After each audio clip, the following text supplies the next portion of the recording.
Hey guys, welcome back to the Cool Car Reviews video, and today we've got a cracker. This is the 1999 Toyota Corolla. These things are famous for being reliable, but not only reliable, also a pensioner's wet dream. You've got pensioner touch parking scars on almost every single corner of this car. Along the door, along the rear quarter, along the bumper. Keep coming around, you've got another massive ding here, and a bit of a wonky, a hole in the thingo. Literally amazing. Every single panel is ruined. The paint is a special design by Toyota that is made to age over time with the Australian sun. As you can see, it is a fade. It goes from a nice kind of metallic-y sort of thing to a faded roof. Very artistic, very good, and there's a hint of brown. This thing just looks happy. More notable features of this car include reflectors held in by screws and a wonderful design with a Toyota badge at the front.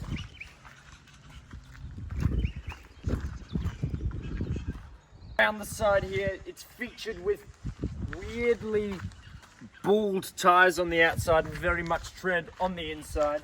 You've got black plastic trim with a chrome under window finish with this very dark tint so that the people can't see in. This thing is featured with 13-inch steelies and hubcaps on the back, designed to increase aerodynamics. This thing is very much of its time with simple bumper designs and a large full back light system. Storage in this thing is ample, I must say. It can fit a whole Edward and probably a whole Edward's brother quite comfortably in here. It's the getting out that's the problem. Oh. You can in fact hear the quality.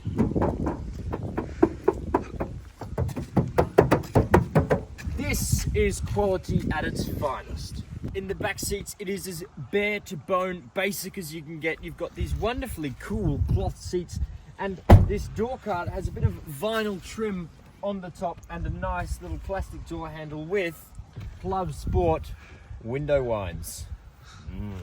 There is no such thing as air conditioning back here, but a notable feature is that it does have, hang on, all right, just cut.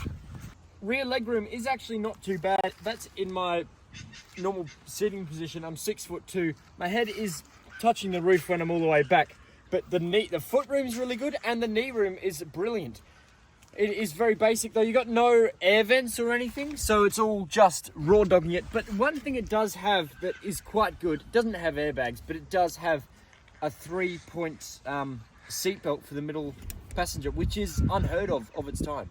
The interior of this is modern in its simplicity. You've got wonderful Japanese, whoa, police are coming, and they're gone. Seats. You've got this glove box full of storage with a clicky thing so it stays up. One of these best things included in this car. Oh my God, that was good. And obviously an automatic with overdrive. Brilliant. We've got the ashtray, so when you want to smoke, you can. Cup holders that fit a modern sized coffee cup exceptionally well.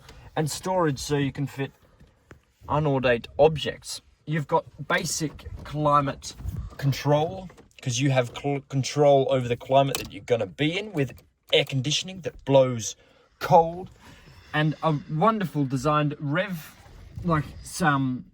gauge cluster. You've got fuel, which you hardly use any of.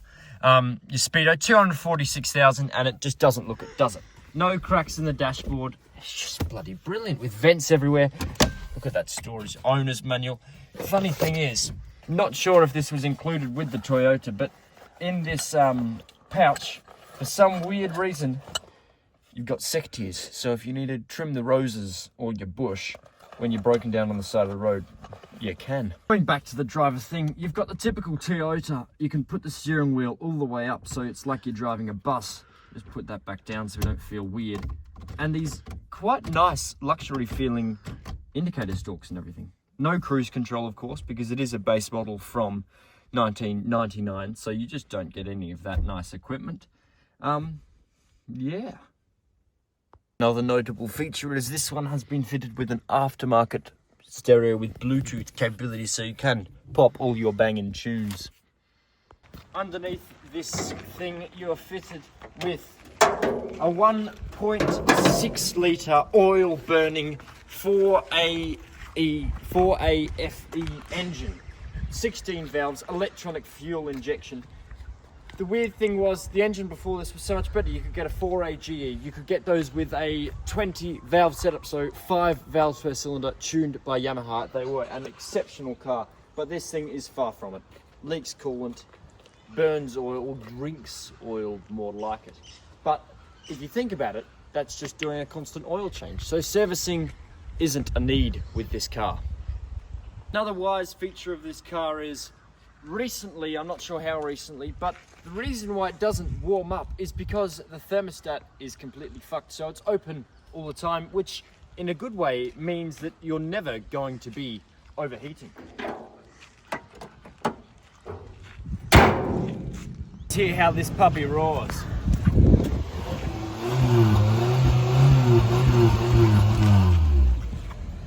Woo-wee!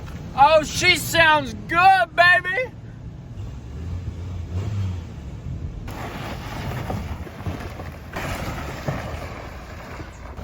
Lads, that is how you do handbrake turns in this 1999 Toyota Corolla. Sporting credentials of this thing are brilliant. The only driver's assistant feature you've got is indicators and power steering, which means you can do mental stuff that really does agitate your father. Yeah, man. Yeah, man. Yeah, man. That's what you hear when going around the corner at speeds. There's a slight weird rattle coming from the front left-hand side. Not sure what the hell that is. But as a driver's car, this is pretty good. You've got no traction control or ABS in abbreviated terms. Yes, brilliant car. And the vagueness of the steering really does add to that feel of drivers, like a real driver's car, you know. Okay, now comes the feature of a slow speed to 100. Overdrive is indeed off. Slow right down here. Right, we're at full throttle.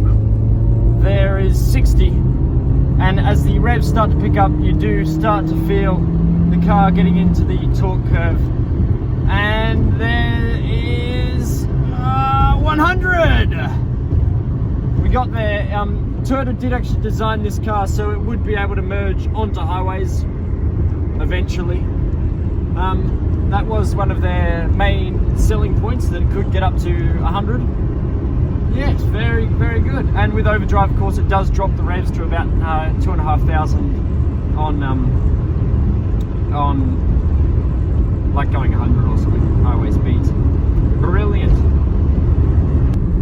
One underlying issue with this car though is that it is down on the power front, so I am scared to overtake this vehicle because I know that in the time that I will get past him, it will be about a minute, and a car will come the other way and hit me, and there's no airbags or ABS to stop that from happening. So I'm not really too fond of that idea, and the only safety you've really got is the zone between the front of the bumper and your chest. So yeah, that's my thought process at the moment. So now we come to the stage where there is a dirt road in our sight, and thankfully we've got liquid horsepower on our side today as well, in the form of rain. Coming down here, it's all very wafty, very good driving experience, and we don't really want to bottom out. Oh. Listen to that little Corolla roar, and a bit of a flick with the rear end there. Yes. Handbrake doesn't work at all. Listen to that little 4A FE roar. Oh, that's it. And then the torque curve. Yes. This thing is amazing. Oh, it just feels like a go-kart with numbness in the steering. Yes, it is brilliant.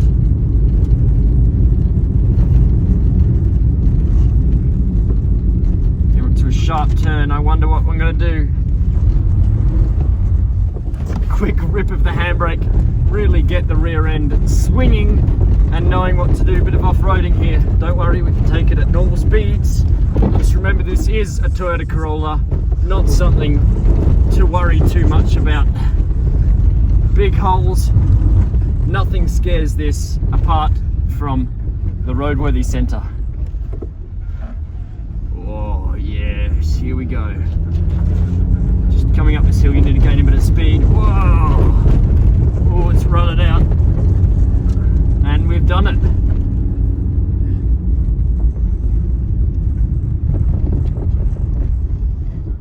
And guys, that will wrap up the cool car reviews video on the 1999 Toyota Corolla. It is one of the last happy cars Toyota ever made.